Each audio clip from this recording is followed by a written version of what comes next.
తోడుగా ఉండే వరమే నువ్వే ఇస్తే ఇంకేమి కావాలి జన్మకి.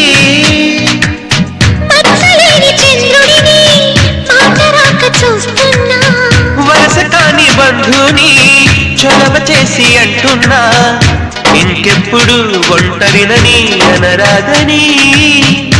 నీకు సొంతం అంటే నేనేనని.